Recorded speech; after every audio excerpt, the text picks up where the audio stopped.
Ceci est le podcast Gang of Witches. N'en parlez à personne. Surtout à personne.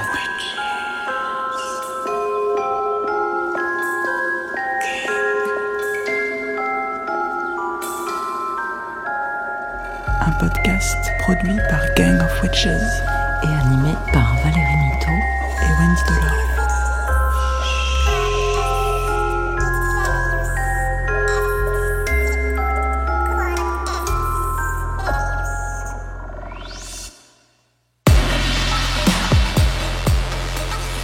C'est la pleine lune d'août, salut les sorcières. On espère que vous profitez un peu de cet été pas comme les autres et que vous respirez enfin.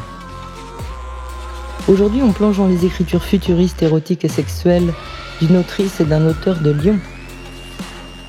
Wendy, c'est à vous.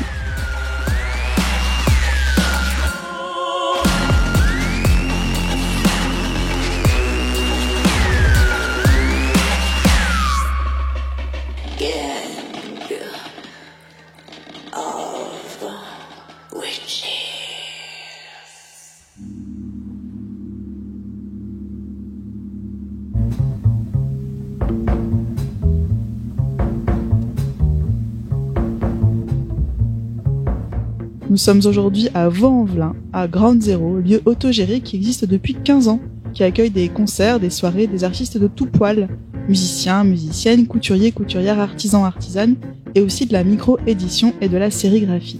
Dans le studio Sound Love, qu'Antoine Nouel a construit de ses propres mains à Ground Zero, nous recevons aujourd'hui une entité à deux têtes qui se nomme Cristal qui songe. Cette entité est composée d'Élise Bonnard. Salut. Et de Marguerin Lelouvier. Salut.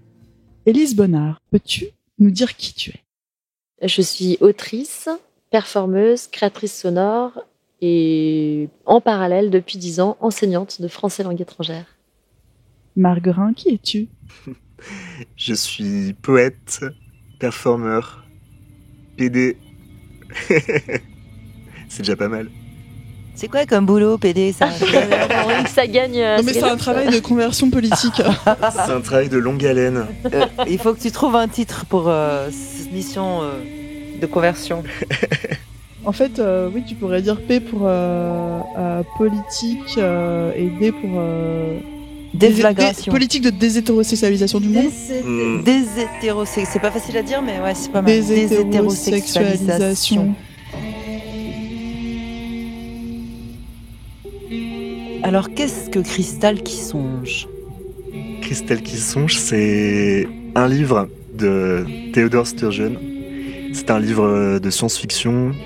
On a trouvé le titre très très beau et ça raconte une belle histoire sur les marginaux dans l'Amérique des années 50, autour d'un petit garçon mutant qui se nourrit de fourmis pour pouvoir s'approvisionner en acide formique. Et du coup, il est trimballé dans une caravane de l'étrange et puis... on trouvait ce titre hyper évocateur et du coup c'est le blast qu'on a choisi pour se présenter sur scène quand on fait des performances et des lectures avec Élise et puis quand on fait des ateliers d'écriture parce que c'est notre pratique, truc. Notre truc. Et ce qui nous relie, c'est la science-fiction, donc ça tombait bien. Enfin, on cherchait justement un titre, on avait fait une liste de titres de séries, de bouquins de science-fiction parce que c'est ça c'est notre point commun, on va dire, dans notre écriture. Entre autres. Comment vous vous êtes rencontrés ? La rencontre, elle est assez chouette. C'était il y a 2 ans. En fait, c'est par l'écriture, justement. Moi, la même semaine, il y a 2 personnes différentes qui m'ont dit, qui avaient lu des textes que j'écris, notamment une nouvelle de science-fiction qui s'appelle Carapace. Et les 2 personnes différentes m'ont dit « Ah, mais tu connais pas Marguerin Lelouvier, il faudrait que tu le rencontres, il y a quelque chose dans votre écriture. » Et toi, la même chose, ces 2 mêmes personnes t'ont dit la même chose. Du coup, tu m'as contactée. C'est une histoire de contact. Tu m'as proposé d'aller boire un café. C'était le temps où il y avait du contact. Voilà, c'était le temps du contact, exactement. Et d'ailleurs, ce qui est génial, c'est que donc on s'est vu pour un café pour la première fois. Ça, je sais pas, il y a eu It's a match. It's a match, exactement. Il y a eu un feeling. En tout cas, on s'est compris tout de suite au niveau de l'écriture. Et tu m'as proposé directement qu'on fasse une performance tous les 2, alors qu'on se connaissait pas. Et cette performance, ce qui est génial, c'est qu'on l'a appelée « Comment faire des rencontres ». Voilà, et c'était une sorte de pseudo-conférence scientifique qui parlait des rencontres du 3e type, des rencontres extraterrestres. Et en fait, globalement, ça parlait surtout de cul. Il y a encore des gens qui me disent « Ah ouais, je t'ai vu à ta conférence sur les extraterrestres. » Mais en fait, parce qu'on a fait une promo un peu raélien. Genre, venez, on va vous expliquer comment rentrer en contact avec ces êtres surnaturels. En fait, c'était une lecture. Voilà, poétique. c'est une métaphore aussi un peu des sexualités.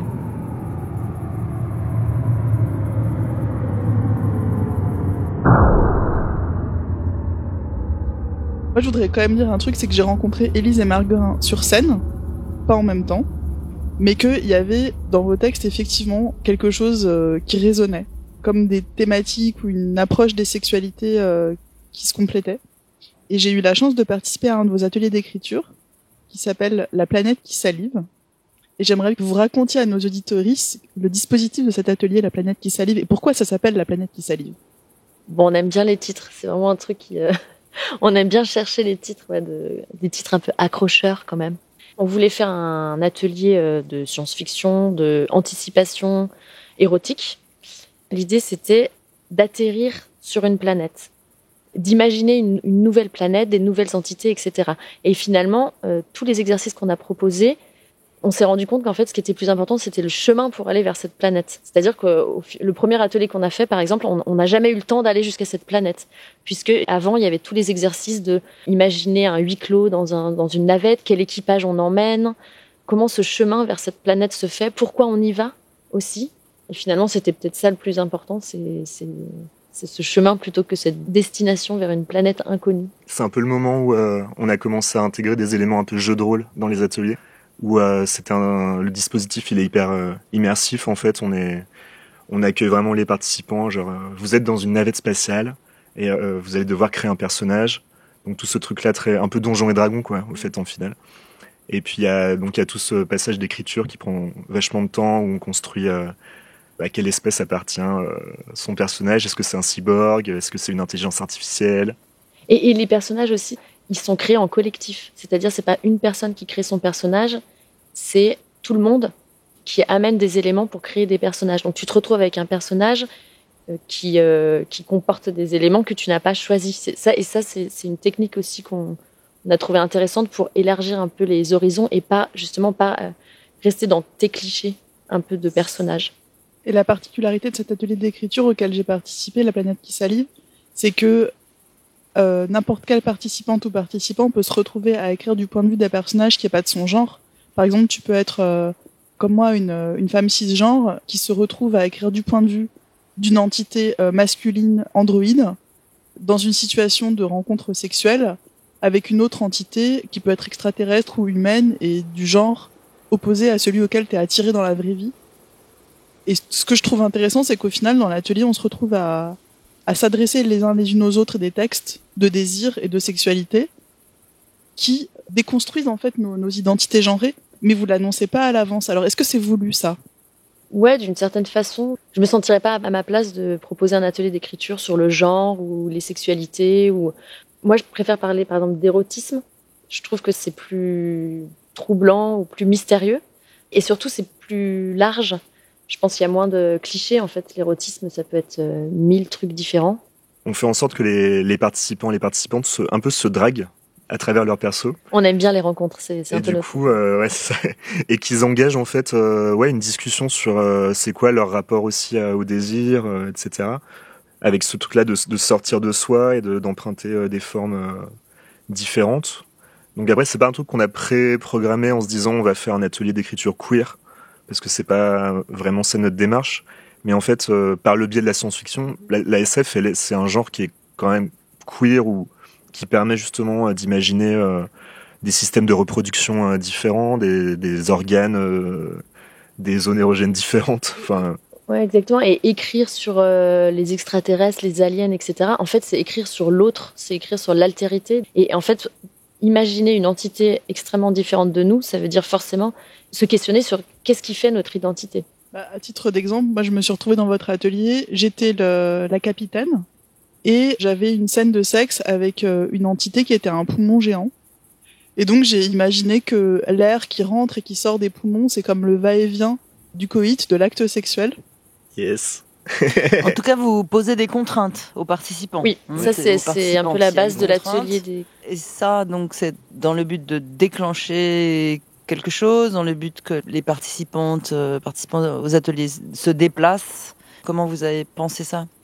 Faut amener les gens vers l'écriture, du coup, faut les débloquer. C'est pas facile de se retrouver comme ça avec des gens qu'on connaît pas, autour d'une table et à devoir se mettre à écrire. Enfin, du coup, c'est tout un processus qui se déploie, en fait. Du coup, ça commence par des petits jeux collectifs. On aime bien faire tourner des papiers, faire des trucs un peu enfantins, en fait. Et peu à peu, du coup, l'écriture, elle se débloque. Et l'histoire, il y a un monde qui se crée, en fait, entre les participants. Et effectivement, il y a des contraintes hyper scénarisées. Ça dure 3 heures. On est 10-12.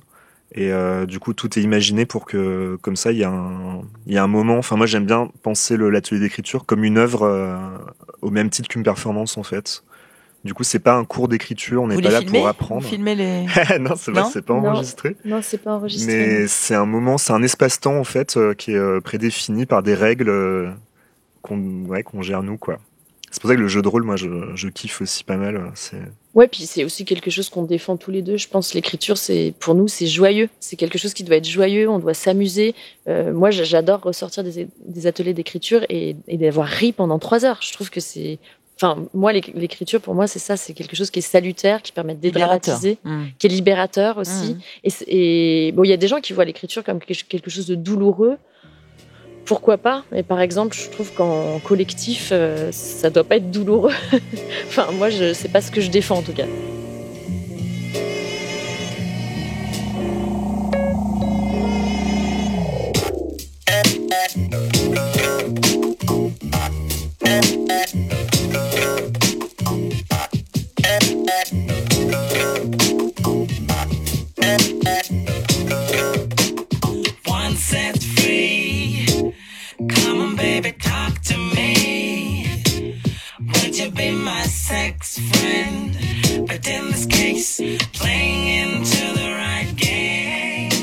Au final, les ateliers, c'est une œuvre collective qu'il est ? Cet atelier-là, oui, en particulier, il y a une sorte d'œuvre collective. Presque, comme tu as dit, on pourrait en faire une performance finale avec tous les participants, participantes. Mais non, les premiers ateliers qu'on a faits, tu repars avec ton texte. Alors, parfois, ton texte, il est mélangé avec d'autres. Il va y avoir un petit bout d'un autre texte parce que c'est peut-être ça qui a déclenché pour un exercice en particulier. Mais non, dans les premiers qu'on a fait, c'était pas forcément collectif. C'est pas évident de faire un atelier d'écriture collectif, où à la fin on a une sorte d'œuvre collective. D'écrire ensemble, vraiment. D'écrire ensemble, c'est pas si évident. Ça veut dire qu'il faut qu'on ait un peu en tête, en avance, un scénario. Et ça, c'est ce qu'on commence un peu à faire.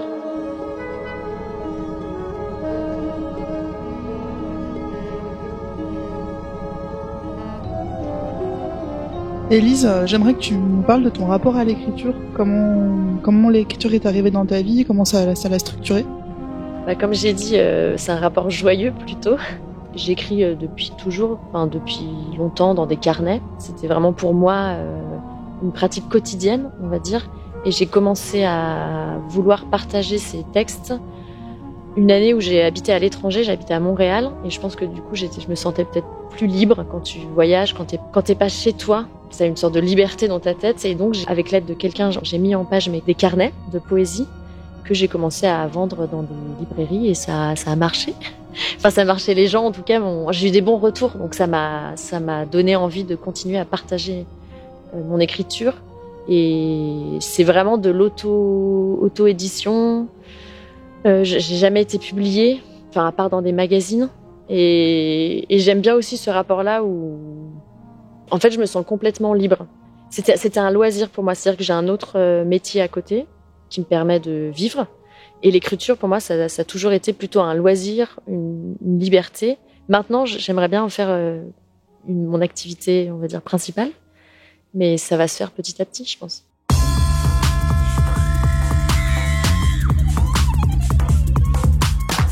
Sur ton site où tu publies des bonardistes sonores, donc des créations sonores, il y en a un que j'adore qui raconte que tu as retrouvé un vieux carnet d'écriture dans lequel tu écrivais quand tu étais ado.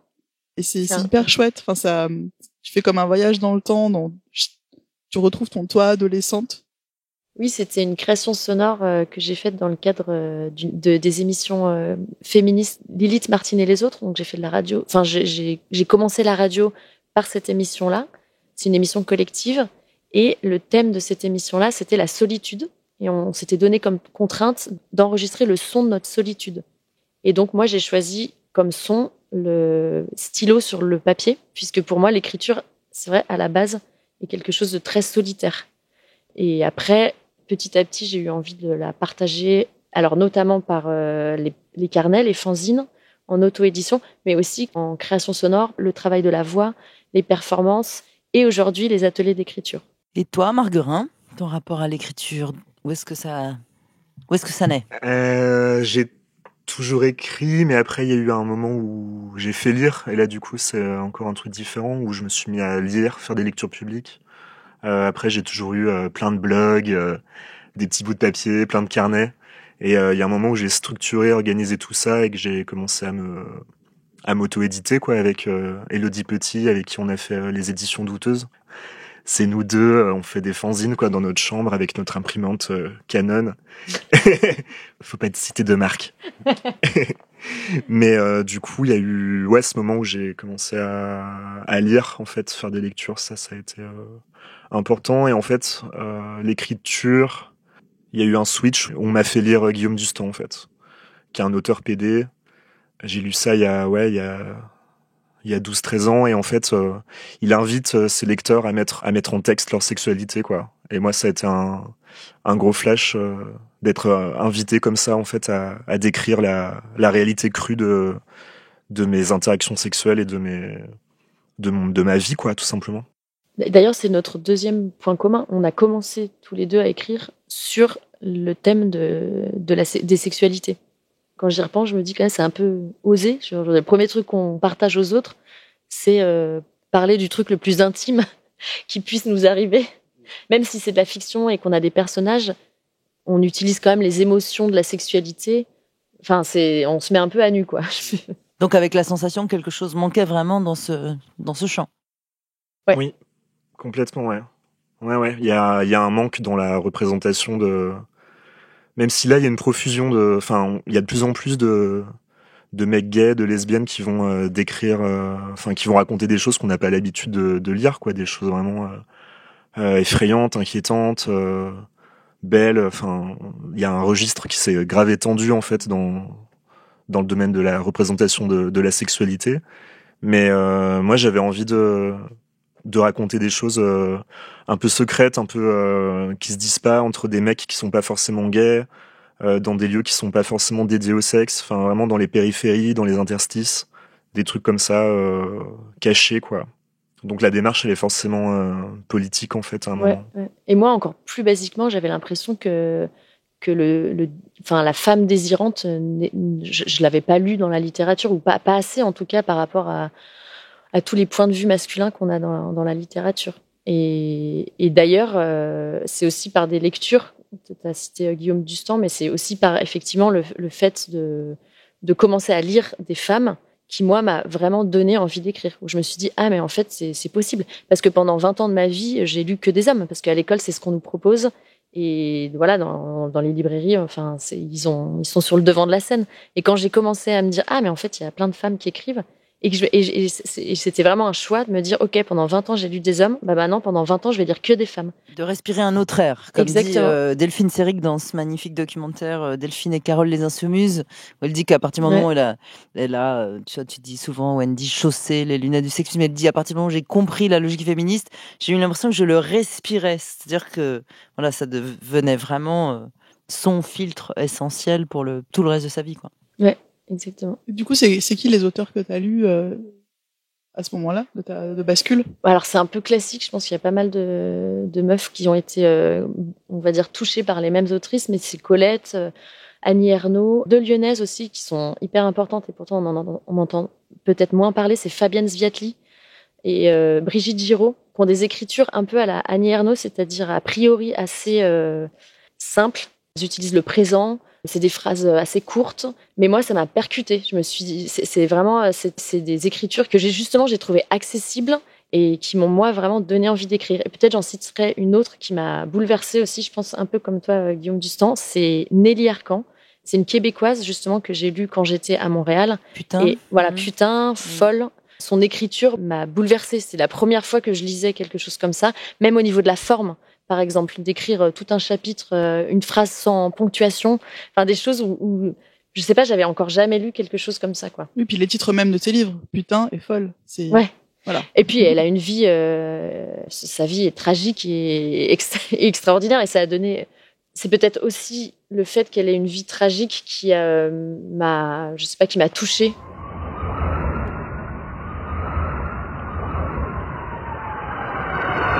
Élise, toi, tu t'es beaucoup inspirée par des auteurs meufs et en science-fiction, qui c'est qui t'inspire ? Alors récemment, j'ai découvert des super autrices de science-fiction. Je citerai Becky Chambers, qui a écrit une trilogie qui s'appelle Les Voyageurs, et son premier tome se passe dans une navette. D'ailleurs, c'est génial parce que moi, j'ai écrit un huis clos dans une navette, et quelques temps après, j'ai lu son huis clos à elle dans une navette, qui est génial. C'est vraiment une super autrice, lesbienne, universitaire. Ses parents étaient scientifiques, donc elle joue vachement avec le vocabulaire scientifique. Et l'autre bouquin que j'ai adoré, c'est Qui a peur de la mort, de Nnedi Okorafor. Et là, c'est plutôt du fantastique. C'est une sorte de Harry Potter version afroféministe. Et c'est génial. C'est l'heure de l'abécédaire lunaire de Wendy Delorme. Aujourd'hui, la deuxième voyelle essentielle de l'alphabet, E.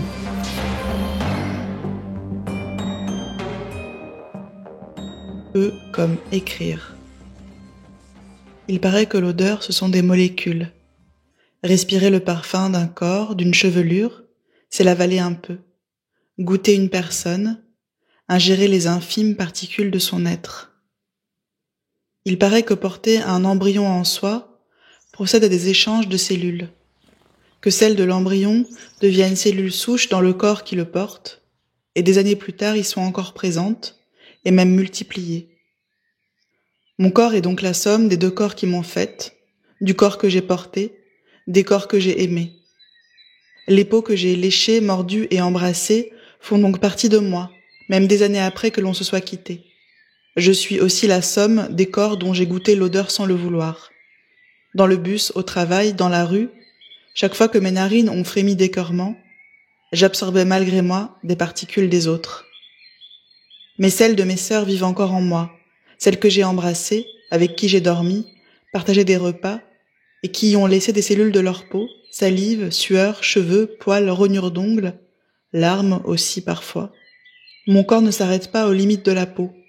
Mon corps ne mourra pas le jour où je mourrai. Il a semé partout des fragments, gènes, souvenirs impalpables et données matérielles qui ne peuvent s'effacer.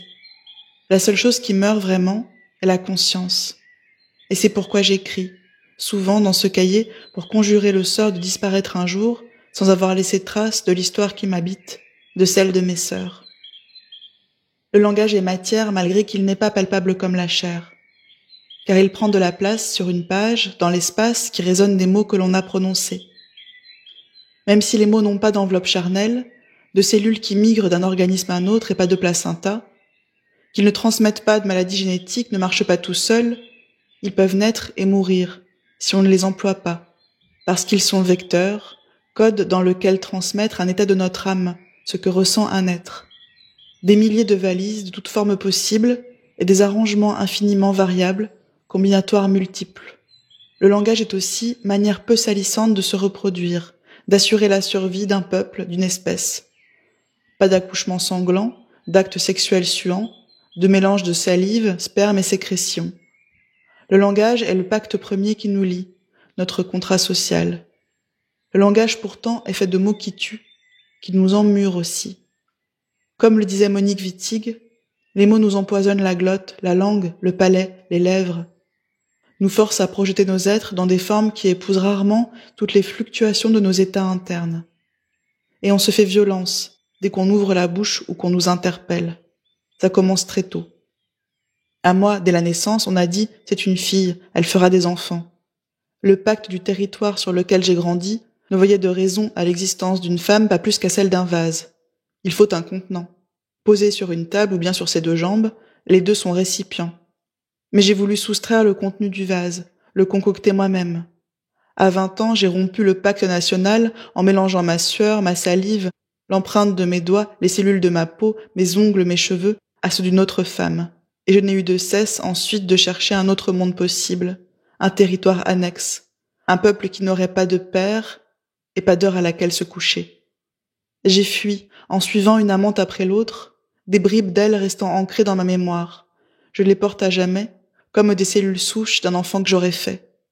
Une amante après l'autre m'a éloignée du centre, m'a menée hors des murs de là où je suis née, m'a fait franchir le fleuve, quitter le territoire. Un amour après l'autre a forgé qui je suis. Comme j'étais forte alors, je n'avais peur de rien. J'étais toute animée par la joie radicale de traverser les flots qui séparaient le monde des futurs à venir, et celui où la langue fait corset invisible à tous les corps femelles, rogne chaque jour nos ailes, fait de nous des fantômes entre les pages de livres qui ne comptent d'histoire que les autorisés.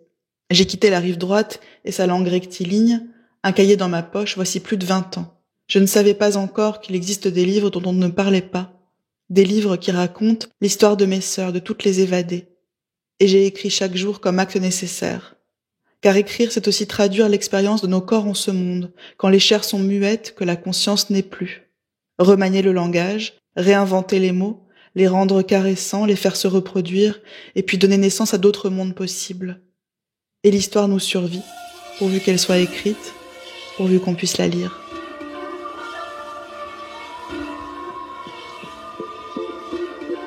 Qu'est-ce que tu dis, Élise, sur la manière dont le sujet du désir femme est moins représenté en littérature? Ça me parle parce que quand je t'ai vu la première fois sur scène, tu lisais un texte écrit à la première personne et tu parlais de ton désir pour un jeune homme sur un lieu de vacances, au soleil. Et après, je t'ai entendu lire des textes qui parlaient du désir pour une femme. Donc, je t'ai entendu lire des textes de désir hétérosexuel et lesbien.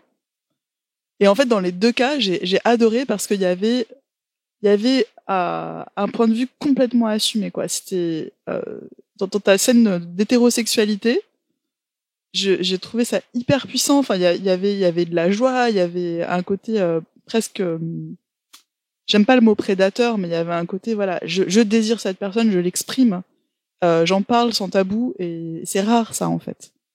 Ouais, c'est aussi, moi j'aime bien aussi le mot de curiosité. Moi, c'est vraiment comme ça que je suis rentrée un peu que j'ai eu envie d'écrire sur les sexualités. C'est aussi vraiment une curiosité pour les expérimentations physiques, sensorielles.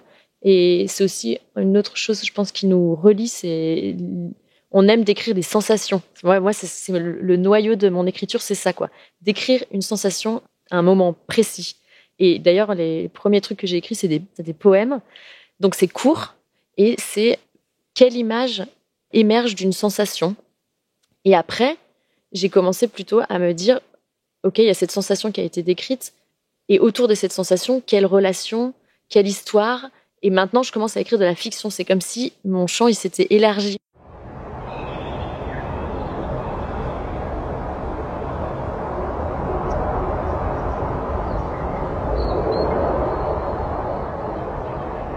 Et toi, Marguerite, tu as aussi fait vous l'avez partagé, j'imagine, cet atelier sur la masculinité. Donc, c'était quoi ta visée au départ? Donc, cet atelier qui s'appelle de détruire la masculinité. Mais oui.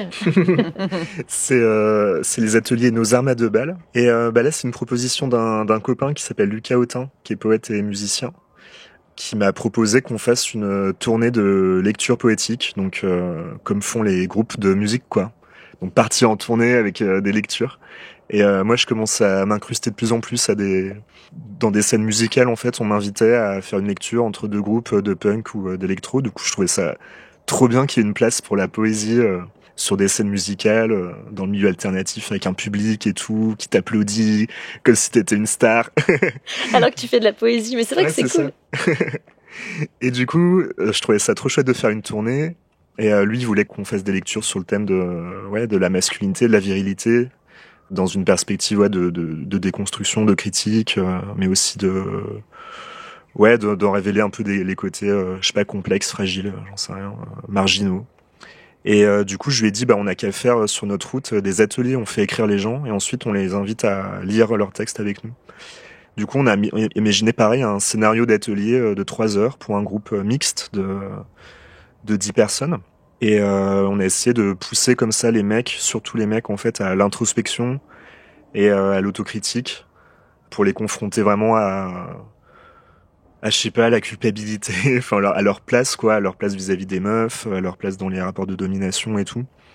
Et ça a été hyper riche parce qu'on a fait tourner l'atelier dans des lieux hyper diversifiés, dans des lieux LGBT, mais aussi des cafés tout simplement, des squats. Et en fait, à chaque fois que des publics, il y avait vraiment des trucs hyper puissants à raconter. C'était très difficile de faire écrire les mecs sur ce thème-là en fait. Et par contre, les meufs se sont épanchées. Elles avaient des tas de trucs à dire sur leur rapport aux mecs et c'est quoi cette merde quoi. Et du coup, et pour les mecs, c'était beaucoup plus dur en fait de. Qu'est-ce que de t'as dire, compris de leur blocage, leur niveau de blocage dans la matière? Qu'est-ce que t'as ressenti? que c'était informulé et que en fait c'était pas questionné. Alors que maintenant, plus en plus, en fait, moi je suis entouré de mecs hétéros, comme mon coloc qui est là, qui nous enregistre. Et en fait, Tu es démasqué. Tu es hétérosexuel, Tu es Antoine. démasqué. Mais ça se fait plus, c'est tellement 2012, Attention, quoi. nous le savons maintenant. Gare. mais je trouve qu'il y a un malaise. Enfin, et c'est trop cool que les politiques queer LGBT ont réussi à mettre les hétéros, les mecs hétéros mal à l'aise vis-à-vis de ce qu'ils étaient et faire en sorte que l'hétérosexualité soit devenue une question et un truc vraiment inconfortable et Qui va pas de soi, en fait, parce que pendant longtemps, c'était ça, quoi. L'hétérosexualité, ça va de soi.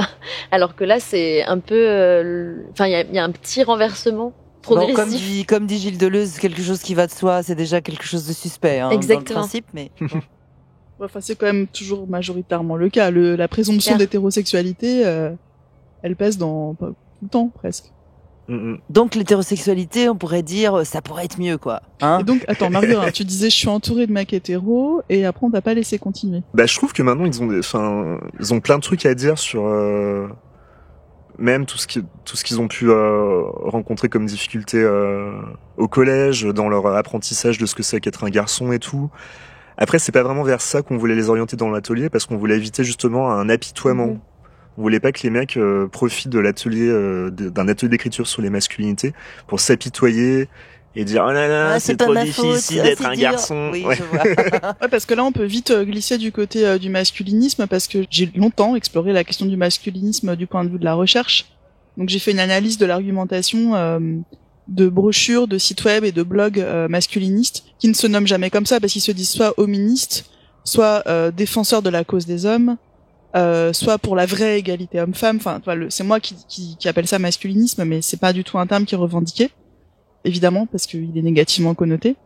Mais par exemple, en Auvergne-Rhône-Alpes, il y en a beaucoup, des masculinistes, et notamment le réseau Hommes Auvergne-Rhône-Alpes.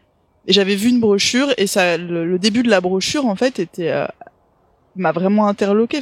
En fait, ça commençait par dire nous les hommes, nous sommes victimes d'un formatage, on nous enlève notre part d'émotion et de sensible.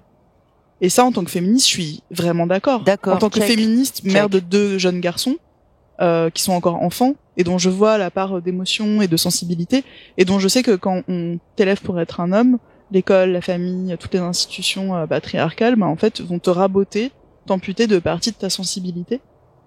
Et donc cette brochure masculiniste commençait comme ça, en disant voilà, on a un peu peur de la deuxième phrase. On nous a coupé de nos émotions, etc. Et après, ça devenait un discours masculiniste.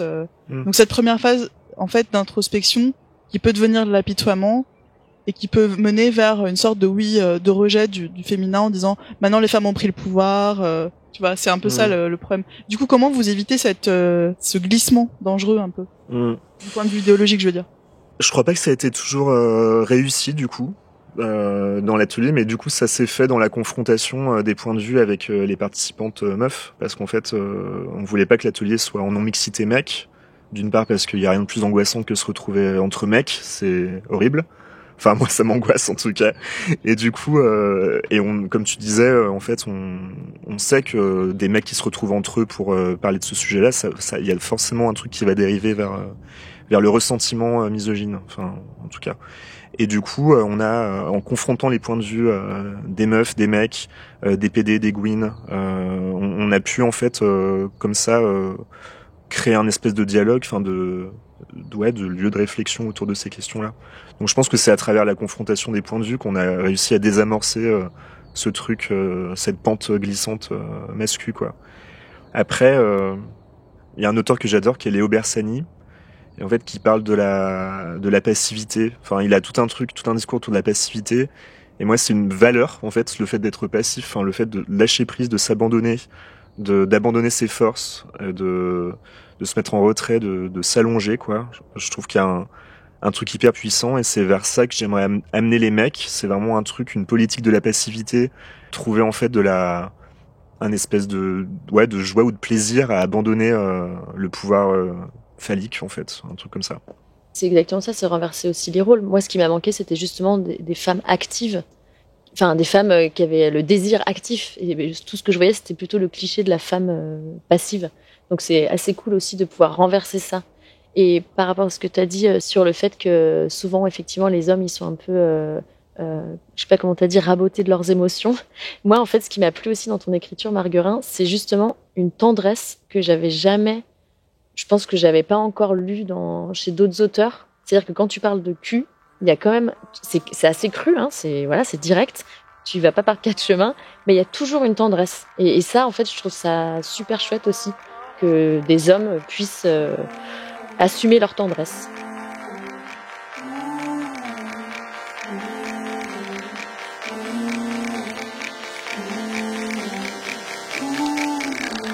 Rainbow tree, plus I got this brown in me. Curly yellow dancing on me, say she smell the green on me. She straight from California, freaky, yeah, she wanna be. Tell me she like boys and girls, oh well, that's okay for me. And she said, my old boo left me blue, I really love her. She said, so cold and so cruel. T'as dit que c'était angoissant d'être entre mecs, d'être que entre mecs, pourquoi? Moi, ça me ramenait des trucs à mon expérience de petit garçon, quoi. J'ai grandi, j'étais hyper nouille, j'étais nul en sport, j'avais des T'étais hyper quoi? lunettes. Nouille, j'étais nounouille.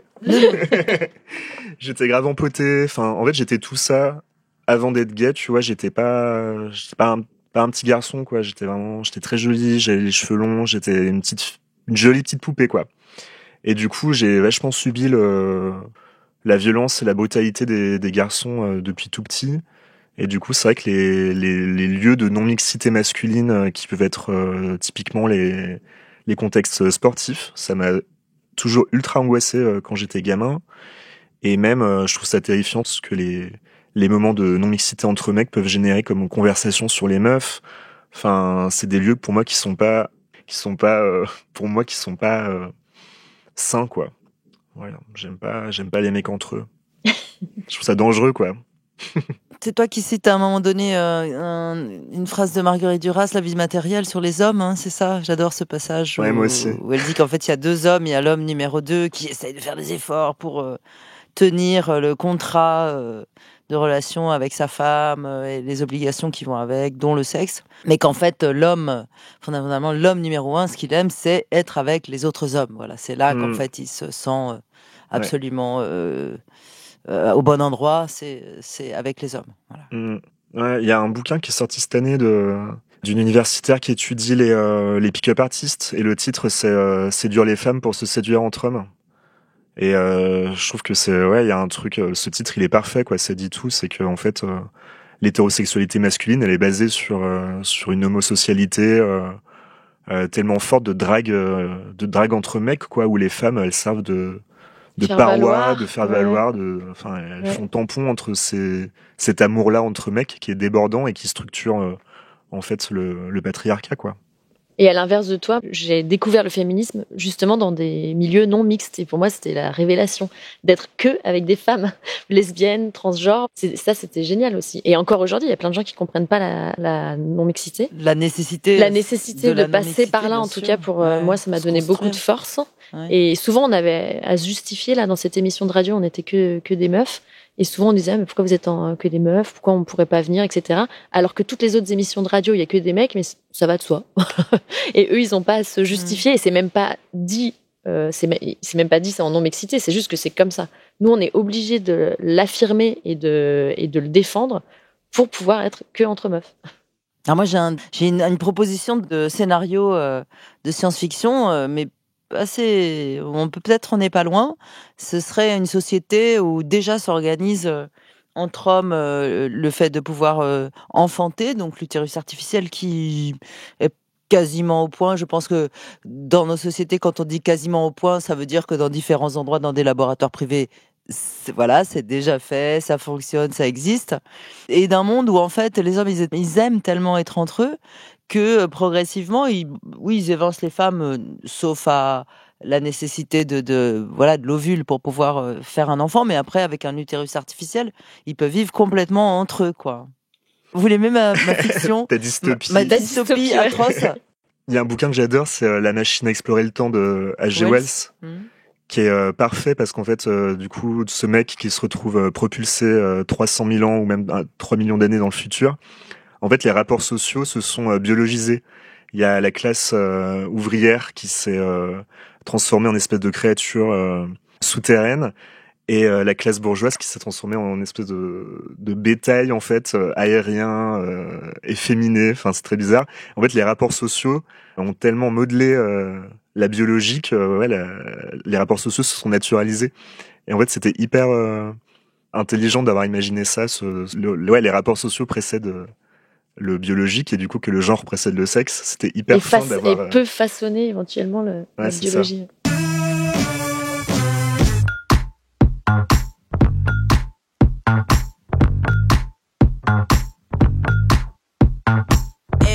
What you say, boy? You tryna play coy like a game boy? Hit my phone, boy.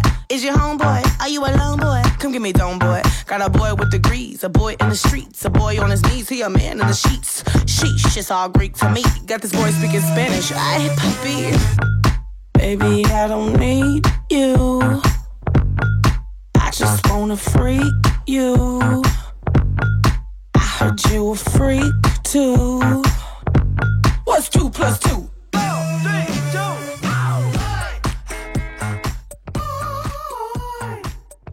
On sait que si les femmes sont en moyenne plus petites que les hommes, c'est parce que pendant des millénaires, elles ont été mal nourries, moins bien nourries. C'est Priscille Touraille qui est anthropologue, qui a étudié ça à travers l'alimentation. On a donné plus de protéines aux hommes, plus à manger. C'est pas loin, hein. Moi j'ai une amie qui doit avoir maintenant 60-65 ans qui m'a raconté ça il y a quelques années, qu'en fait sa mère ne donnait de la viande qu'à ses frères et qu'il était estimé absolument non nécessaire qu'elle, comme jeune enfant de sexe féminin, mange de la viande, quoi. Ouais, c'est pour ça qu'il faut faire attention avec l'argument de la biologie. Et en parlant de l'argument de la biologie, Élise, tes personnages de fiction sont souvent des androïdes, et tu as d'ailleurs créé un personnage de fiction qui s'appelle Polaire, qui est la narratrice des Chroniques lyonnaises du presque futur que tu publies sur le magazine culturel Hétéroclite. Est-ce que tu peux nous parler de Polaire? Pourquoi elle s'appelle Polaire?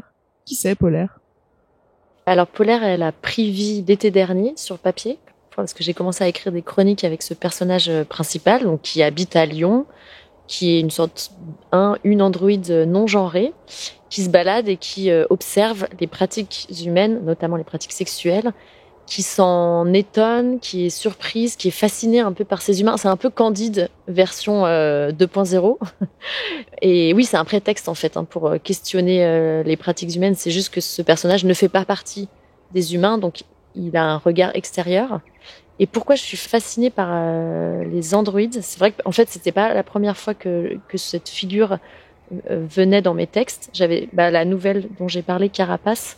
Il y a déjà ce personnage-là, c'est un huis clos dans l'espace, dans une navette, donc une sorte de trio amoureux entre 2 humains et une intelligence artificielle.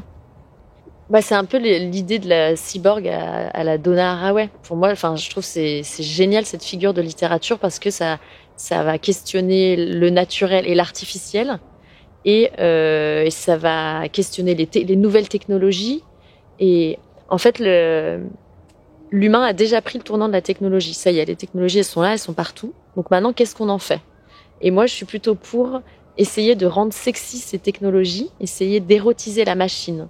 Et érotiser la machine, ça veut pas dire la rendre toute puissante, mais au contraire, essayer d'observer les bugs de la machine. Pour moi, l'érotisme, c'est ça. C'est la petite faille qui te crée du trouble. Et donc, on va chercher un peu les failles de cette machine, on va s'y glisser, on va planter des graines et on va faire pousser des plantes sauvages à l'intérieur du système. Voilà, c'est ça qui m'intéresse dans la machine. Comment on s'en empare et pour que aussi l'avenir, le futur arrête de nous faire bader. Parce que sinon, si on n'écrit pas ces fictions, si on n'érotise pas, si on fantasme pas ce futur, la page elle est blanche et c'est les puissants qui vont l'écrire. Donc je pense que c'est important qu'on amène nos fictions, qu'on multiplie les récits. Donc par exemple dans les ateliers d'écriture, c'est magnifique. Ça veut dire qu'il y a plein de points de vue différents. On peut s'emparer vraiment du futur et se demander qu'est-ce qu'on veut, qu'est-ce qu'on imagine après. C'est pour ça que la science-fiction est politique. Ah bah oui, complètement. Et moi, c'est pas un genre que je lisais quand j'étais jeune. D'ailleurs, c'est pas un genre qui m'a forcément intéressée parce que souvent c'est un genre qui est sous-estimé. On peut dire ça, sous-estimé. Alors qu'en fait, donc j'ai commencé à écrire de la science-fiction avant même d'en lire. Et après, j'en ai lu. Et là, je me suis dit, mais c'est génial. C'est une manière de me rassurer sur l'avenir. Parce que je l'imagine, et donc je peux vraiment me demander qu'est-ce qu'on veut en faire. Une pleine lune, un légume. Paola Yvelin et Sophie Rock, les fondatrices du gang, déplacent en chanson cover notre regard sur les vegetables.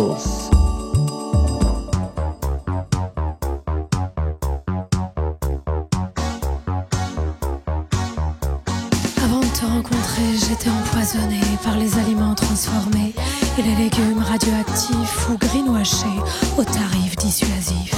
Sur l'étal d'un producteur local, j'ai aperçu ta peau lustrée, tes reflets pourprés, ton petit chapeau tellement coquet. Chaque summer, tu fais du bien à mon cœur. J'aime ta rondeur, ta douce saveur.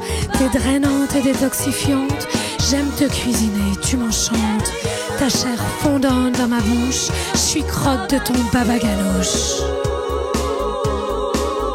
Mon aubergine, cooked for the very first time. Mon aubergine, pour un quickie, je te passe au grill. Mon aubergine, cooked for the very first time. Mon aubergine, pour un quickie, je te passe au grill. Et alors, comment vous trouvez cette dystopie dans laquelle nous vivons là ces derniers mois ? C'est formidable, non ? Ça doit vous inspirer terriblement. Alors moi justement, le dernier texte de Polaire, mon Android bug parce que en fait, elle raconte que ce scénario catastrophe n'avait pas été enregistré dans son programme. Et donc, Polaire décide de se mettre à jour. Donc, elle fait un shutdown. Et elle laisse, pour l'instant, elle se met en veille parce qu'elle est pas capable de prendre en compte tout ce qui se passe. Voilà. Et je trouve aussi marrant que cette machine-là, elle se pensait futuriste et en fait, elle est déjà obsolète. Elle n'est pas supérieure à nous, en tout cas. Avec son intelligence artificielle, n'est pas encore capable de gérer une crise de ce type. En tout cas, elle est capable de se dire que parfois, vaut mieux attendre de voir ce qu'il en est avant de parler ou avant de se lancer dans la bataille. Et d'ailleurs, moi, pendant le confinement, j'ai pas écrit. J'ai très peu écrit. Je n'étais pas capable. C'est ce que j'allais dire. On est assez semblable à. On est assez semblable à Polaire. Ouais. J'ai mis en son des textes que j'avais déjà écrits, mais j'ai pas écrit beaucoup de nouveaux textes. J'étais vraiment bloquée là-dessus. J'étais plutôt un peu dans un truc de sidération et de ok, attendons de voir ce qui se passe. Et toi, Marguerin ? Moi, je pense en ce moment, puis avec plusieurs copains, copines, on réfléchit vachement à la surveillance et comment on est fliqué, tracé par les applis, les machines. Et juste avant le confinement, il y a eu cette appli qui a été lancée par le FLAG, syndicat des flics LGBT. Et du coup, on était en colère contre ce truc, qui a été lancé à Lyon en plus. Ambiance Stop Covid, c'était quoi cette appli-là ? Ouais, c'était un pré-Stop Covid. Ouais. Mais c'était une appli de signalement et de délation, en fait, qui permettait de créer une carte. C'est un outil de cartographie qui permet, en fait, de cibler des territoires unsafe pour les personnes LGBT en signalant où est-ce qu'on s'est fait agresser dans la rue. Et du coup, c'est un outil qui sert des politiques répressives et qui va cibler les quartiers populaires. Et du coup, moi, je trouvais que ça manquait d'une réflexion d'autodéfense collective numérique. Enfin, il n'y a pas si longtemps, je faisais de la médiation numérique en bibliothèque. Du coup, j'ai animé des ateliers d'autodéfense contre la surveillance pour plein de publics, pour les gens qui se questionnaient sur le capitalisme de surveillance, donc comment Google, Facebook, les GAFA vont extraire les données et manipuler les comportements. Et je trouve que là c'est le temps est venu d'avoir des pratiques d'autodéfense collective sur ce rayon-là de la surveillance. Du coup, j'espère que ça va prendre, et je pense que, comme j'imagine les prochaines années, j'imagine qu'on va pouvoir chacune fabriquer son serveur, sa machine, son portable. Là, il faut s'y mettre, il faut reprendre le contrôle de nos outils, et oui, c'est comme ça. Des Fairphone, mais encore plus. Oui. Ouais, voilà. Mm-hmm. Donc une forme de décroissance, une indépendance numérique et décroissance numérique. Ouais. Un très bon bouquin de Félix Traeger, une contre-histoire d'Internet, sur vraiment tout le mouvement hacker, comment il a dégénéré aussi un petit peu, comment l'utopie d'Internet, elle s'est désagrégée, et comment maintenant il y a plus trop le choix que de revenir en arrière un petit peu, d'une certaine façon.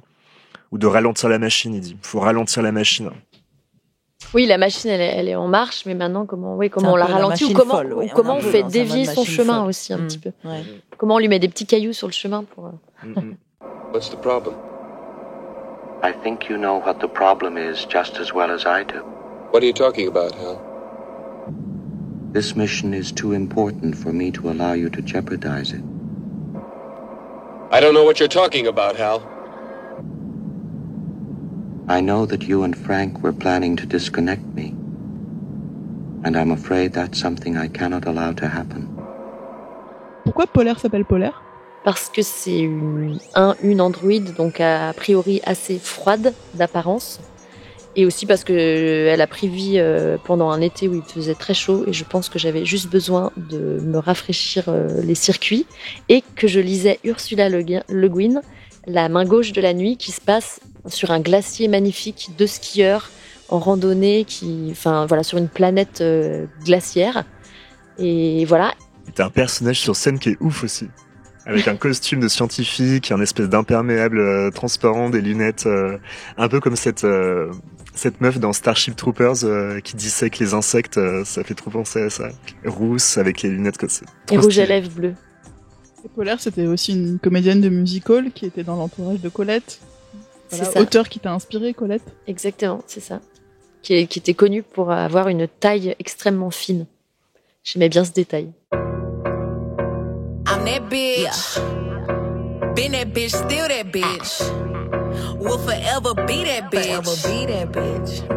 Yeah, I'm the hood Mona Lisa, break a nigga into pieces. Had to X some cheesy niggas out my circle like a pizza. I'm way too exclusive, I don't shop on Insta boutiques. All them little ass clothes only fit fake booties. Bad bitch, still talking cash shit. Pussy like water, I'm a mother and relaxing. I would never trip on a nigga if I had him. Bitch, that's my trash, you the maid, so you bagged him. I'm a savage, classy, bougie, ratchet, sassy, moody, nasty, hacking, stupid, what's happening, bitch, what's happening, bitch, I'm a savage, classy, bougie, ratchet, sassy, moody, nasty, hacking, stupid, what's happening, bitch, what's happening. Je me posais la question de votre sorcière intérieure. À quoi elle ressemble ta sorcière intérieure, Elise? Je pense que c'est un peu Polaire, ma sorcière intérieure. En tout cas, c'est mon alter ego littéraire qui m'a donné beaucoup de force et qui vit maintenant non seulement dans des textes, mais aussi de manière sonore, puisque j'ai un ami musicien, Nicolas Fliti, qui a mis en son mes chroniques lyonnaises du Presque Futur. Et elle vit aussi sur scène. Et ça, c'est assez génial c'est la première fois que j'ai un personnage sur scène. Et que du coup, je me sens aussi beaucoup plus libre parce que j'ai un maquillage, parce que c'est pas moi, en fait. Et ça c'est vraiment quelque chose aussi qui m'a donné de la force. Et je pense aussi que ma sorcière intérieure, elle a à voir avec la gémellité, puisque j'ai une sœur jumelle qui est artiste aussi, et je pense que le fait d'avoir partagé un utérus et une enfance, une adolescence en complémentarité avec quelqu'un, ça a forcément façonné ma vision du monde et des relations et de la communication aussi. Il y a quelque chose je parle de la sorcière parce que avec ma sœur, il y a vraiment quelque chose qu'on a développé, c'est la communication instinctive. Quand on était petite, on n'avait quasiment pas besoin de se parler. Et du coup, que je pense je continue de chercher un peu inconsciemment dans les relations, et que j'ai trouvé d'ailleurs avec Marguerin. Parce que je trouve que on se comprend facilement. Quand on prépare nos ateliers d'écriture, c'est rapide, c'est vraiment fluide, et c'est tellement agréable de travailler de travailler dans cette forme de communication-là, un peu instinctive, où on se pose pas trop de questions, où les choses sont simples. Ça fait du bien, parce que la vie, elle est quand même compliquée.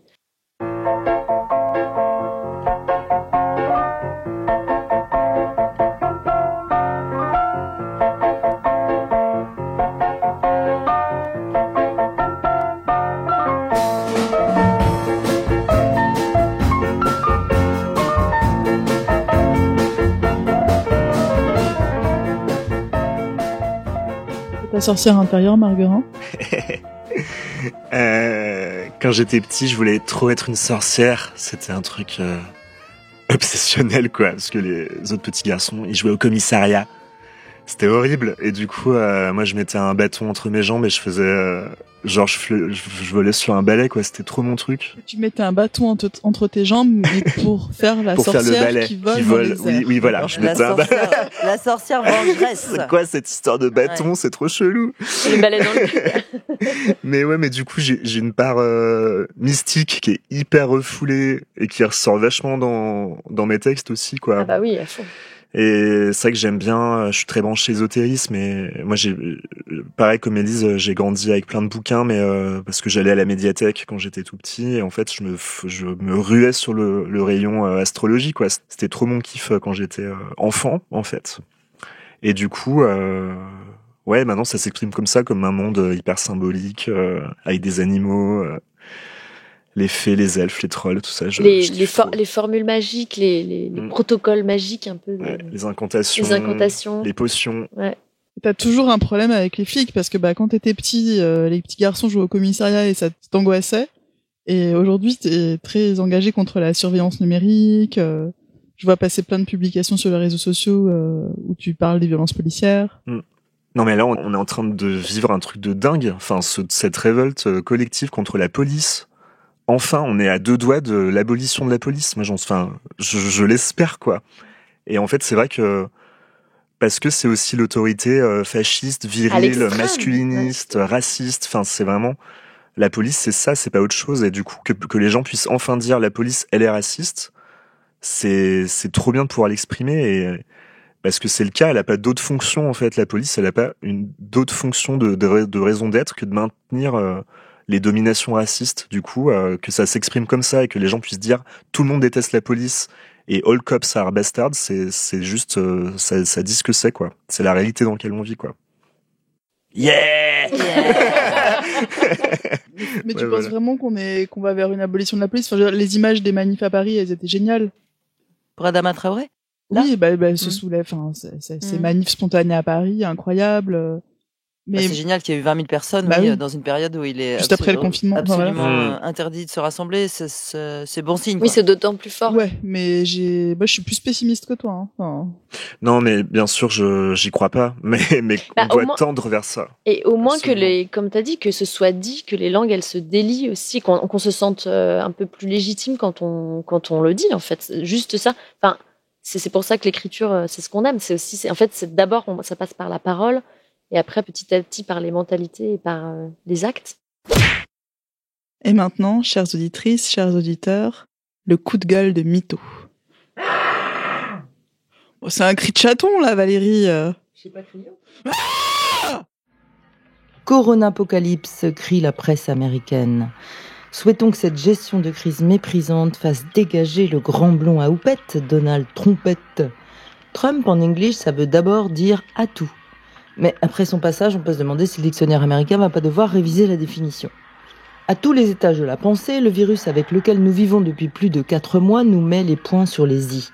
Sur les excès, les absurdités de notre société, sur les inégalités qu'elle engendre et sur une course au profit qui pénalise la terre entière. Allez, on sera bien d'accord sur le fait que 99% de la population, ça représente quasi le monde entier. La majorité en tout cas. Bien sûr, se protéger, ça reste plus facile si on est riche et bien portant, parmi le 1%, mais en l'absence d'antidote véritable, ce vaccin arlésienne pour l'instant, la menace plane sur tout le monde.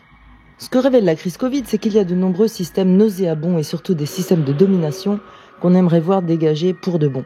Car les réformes sur ce coup-là, ça ne va pas suffire. Mais en substance, est-ce que la question n'est pas surtout quand va-t-on sortir de notre stérile binarité de bipède ? Binaire, binarité, on entend de plus en plus ce mot. Essentiellement pour affirmer la possibilité de son contraire, d'ailleurs la non-binarité et le non-binaire, relatif aux personnes qui ne se ressentent ni hommes ni femmes, mais entre les deux, un mélange des deux ou aucun des deux. Heureusement que les minorités sont là pour ouvrir les possibles. Allez, ouvrons le petit Robert. Binaire, composé de 2 unités, 2 éléments. Informatique, qui ne comporte que 2 états, codage binaire, le binaire, non masculin. Recommandation officielle pour bit booléen.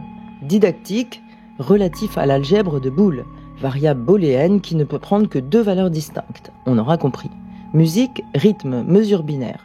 Et pour finir, merci Robert pour toutes ces précisions, au figuré, réducteur, simpliste. C'est une vision des choses un peu binaire.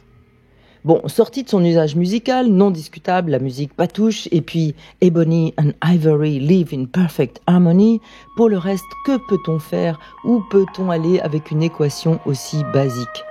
Un système où il n'y a que 2 cases, 0 ou 1, gentil ou méchant, efficace, paresseuse, blanc, noir, hétéro, LGBTI+, riche, pauvre, pour, contre, j'aime pas, etc. Sérieusement, si on considère la complexité humaine, que peut-on faire de sensé avec une vision du monde aussi étroite? D'abord, comment un système à 2 options seulement peut-il permettre d'exprimer les doutes, les questionnements, les paradoxes et les zones d'ombre qu'expérimente n'importe quel individu au fil de sa vie? Il n'y aurait aucun état entre se sentir super bien et être complètement à plat. On ne pourrait être que totalement d'accord ou totalement pas d'accord. Comment comprendre sur un mode 0-1 le mouvement et le balancement de l'existence? Non, sérieux, j'ai envie de dire, le binaire, pourquoi faire, à part satisfaire les puissants et permettre la domination d'une option sur l'autre? On lit plein d'études, sûrement sorties de la manche des amis des GAFA, qui disent « Ah mais si, oui, les gens aiment que leur vision du monde soit simplifiée, ça les rassure, c'est comme se dire je suis ça, je suis là, je vais par là, on n'en parle plus. Et au fait, t'as reçu le colis Amazon, chérie ?» Les gens aimeraient, nous dit-on, choisir leur boîte pour toujours. Mais une vie qui ne ressemblerait pas à un chemin sinueux avec impasses et surprises comprises, en gros, est-ce que ça ne serait pas une vie de robot préprogrammé? Tu seras un homme, mon fils. Se mettre en boîte forever avant la boîte finale. Fallait déjà se battre contre les projections que nos parents faisaient sur nous. Maintenant, c'est l'État, ami de tous et ennemi de chacun, écrit Paul Valéry, qui veut nous emmener par là, nous mettre en fiche, nous discipliner à être des 1-2-1-2, gentilles et dociles consommatrices, prêtes à faire virer sans sourciller les salariés de la supérette. L'humaine du 21e siècle ne sourcille plus, pendant qu'on générera nous-mêmes les bip-bip des caisses de supermarché. Je connais peu de personnes qui aiment payer elles-mêmes leur caddie et faire sonner chacun de leurs achats de ce signal sonore proche du son de l'électrocardiogramme. Sur le mode « j'achète, donc je suis ». Bip. Mais comme ils disent dans cette super série américaine Years and Years que je vous recommande, on a vu arriver ça, on a tout de suite compris que cela impliquait des licenciements, mais on n'a rien dit. Équation pour un autre scénario. Il est avéré que ce type de travail est laborieux et non épanouissant, alors les dirigeants de la supérette dont le Board of Directors a voté récemment une diminution des dividendes reversés à ses actionnaires décident d'utiliser cet argent pour aider ces personnes à passer à autre chose. Ce qui est juste et fécond, dit Goethe. La justice sociale doit l'être aussi si on s'accorde sur le fécond. On les aiderait réellement à trouver un endroit de plus grande satisfaction dans le travail ou à financer les études qu'ils n'auraient pas pu faire auparavant. Pour l'instant, le système scolaire ne vise qu'à produire de la chair laborieuse qui corresponde aux besoins du système. Le système est pourri, mais comme on rechigne à le faire évoluer nettement, on continue de l'alimenter. Mais gare, sortir du binaire, c'est dangereux, faites gaffe. Il n'y a qu'à voir ce qu'ont subi les billes il n'y a encore pas si longtemps. Ça s'est un peu calmé maintenant, mais là où des humaines affirmaient aimer autant les hommes que les femmes, oulala, quoi, on assume de sortir de sa case d'orientation sexuelle? Tricheuse, menteuse, taupe, traître, vont nous foutre le bazar, celle-là. Hormis chez les amateurs de partouze, l'hétérosexualité ouvrait de grands yeux inquiets, les LGBTI, etc. trouvaient qu'on marchait sur leur plate-bande seulement pour faire des expériences sexuelles exotiques, que les billes à l'abri des terrolandes profitaient des plaisirs de la nuit sans partager la violence du quotidien. Et puis peu à peu, et voyant que ça ne faisait de mal à personne, on s'est dit, avec la poussée d'une jeunesse à l'esprit plus ouvert, « Ah chouette, la liberté de choix n'est plus une question !» On s'est souvenu que plein de jeunes, je vous fais grâce des chiffres, ils sont flippants, faisaient des tentatives de suicide à l'adolescence, de peur d'annoncer leur orientation sexuelle à leurs parents. et on a mieux respiré. Tout cela en parallèle de l'agitation rose et bleue des demeurés et autres homoplacards de la Manif pour tous qui voulaient mettre tout ce qui dépasse au bûcher. La vie est complexe. La réalité est complexe. Nous sommes des êtres complexes. Et clairement, le non-binaire global est un bon chemin pour tendre vers une vérité. Nous sommes notre histoire, pas seulement un genre ou une orientation sexuelle. Nous sommes nos passions et on a tout le droit d'inventer nos parcours, cas un cas souvent. On n'a aucune obligation à maintenir des conventions qui nous pèsent. Créons nos modèles à nous et ayons confiance dans le fait que le virus de la liberté est contagieux.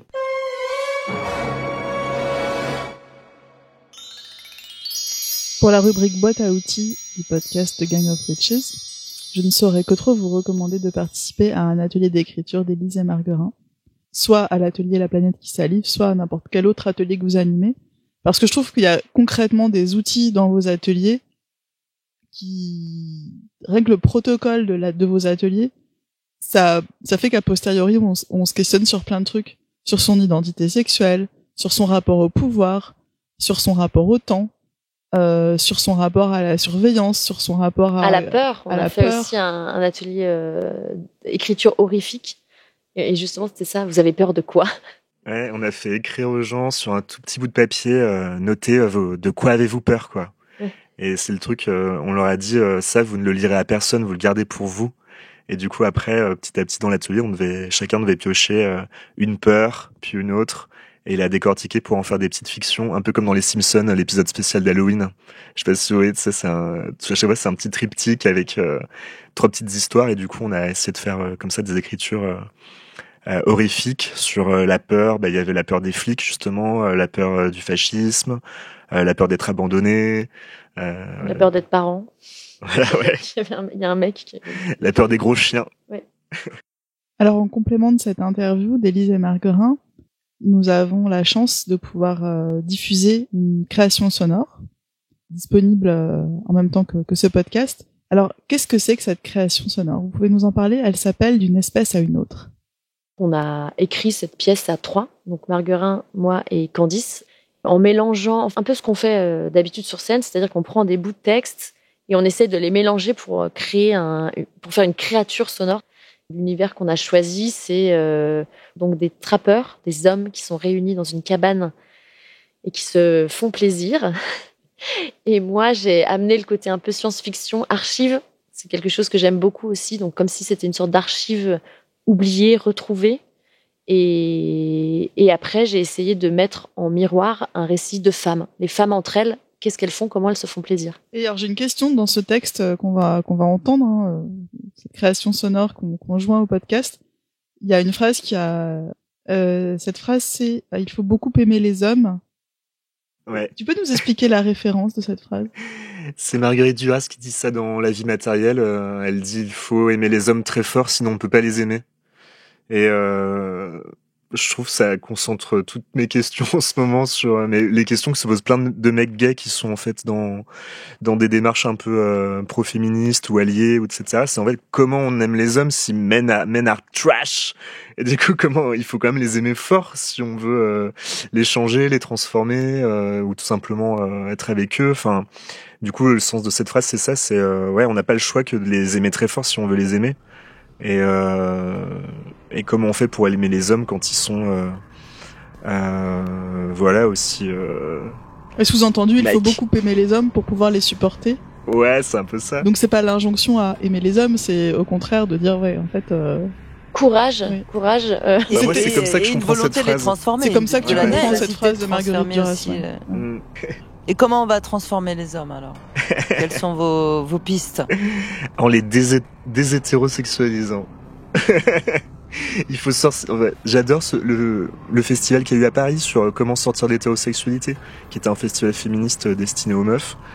Mais en fait, comment on fait pour faire sortir les mecs de l'hétérosexualité? Du coup, c'est une toute autre stratégie, mais en fait, je pense qu'il y a plus le choix, quoi. Il faut. C'est quoi tes stratégies, Marguerin, pour faire sortir les hommes de l'hétérosexualité? On est très bien, Wendy.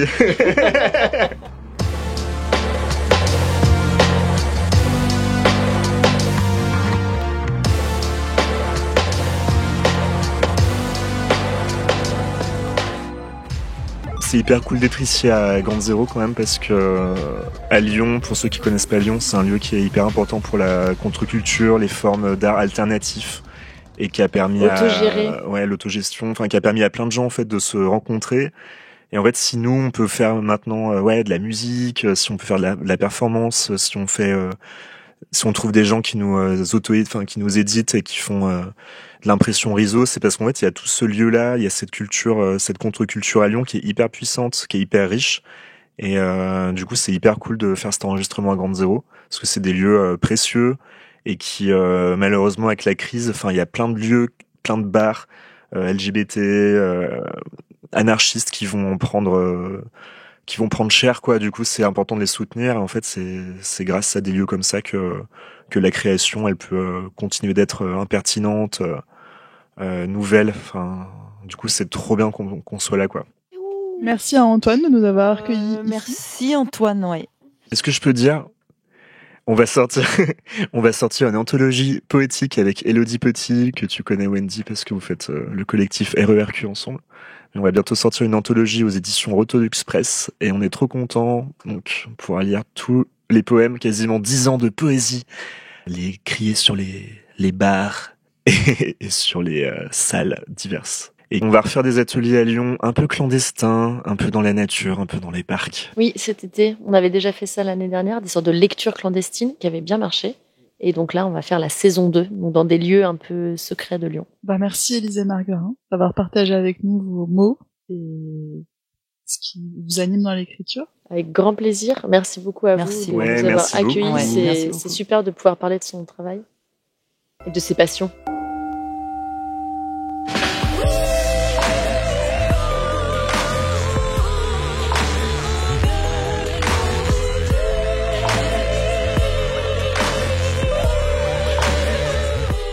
On espère que cet épisode vous aura donné envie de prendre la plume et on se retrouve le 2 septembre pour la prochaine pleine lune.